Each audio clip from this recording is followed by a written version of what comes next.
بنتين رجع تاني يا جماعة، وهنعيش القصة تاني حين اكتشف جهاز غريب، وصارت بعدها الأمور في منحى عجيب. تراه فتى عادي لكنه يخفي الأسرار. بنتين طلع علينا استوديو داينامايت من أيام بخبر هام، وهو إعادة إنتاجهم لقصة بنتين على هيئة كوميكس، واللي مقرر ميعاد أول ظهور ليها 6 مايو 2026.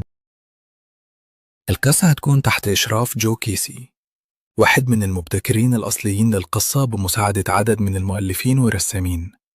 بيقولوا هيوصل عددهم ل500. انت متخيل الرقم؟ وإن معظمهم اشتغل قبل كده على كوميكس زي انفينسيبل وذا بويز، وده بيورينا قد إيه إحنا على أعتاب عمل عظيم.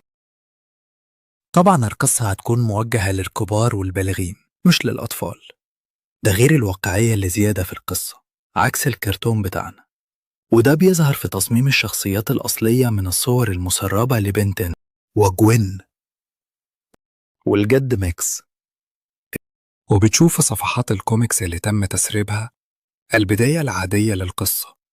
بنتين وجوين والجد ماكس بيخيموا في الغابة، وكالعادة بن بيستفز في جوين، وبعد كده بيتمشى في الغابة.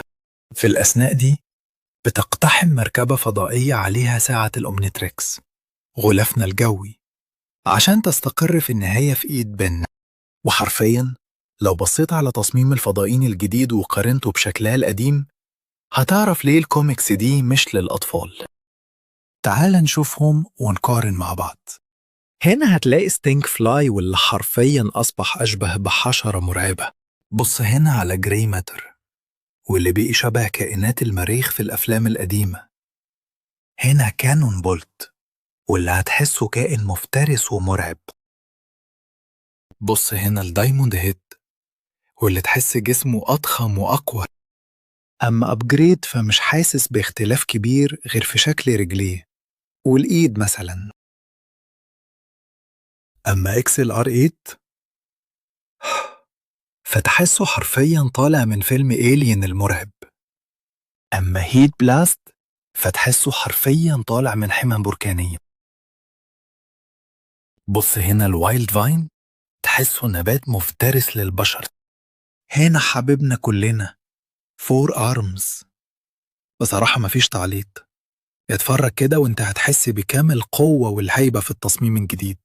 تعالوا نتفرج على أغلفة الكوميكس اللي تم تسريبها. قول رأيك في الكومنتات. هل حاسس فعلا الكوميكس الجديد ده هينجح ويتفوق على الكرتون اللي كلنا حبيناه، واللي هيطلع مخيب للأمال؟ وما تنسوش في النهاية اللايك والشير والسبسكرايب. يلا سلام.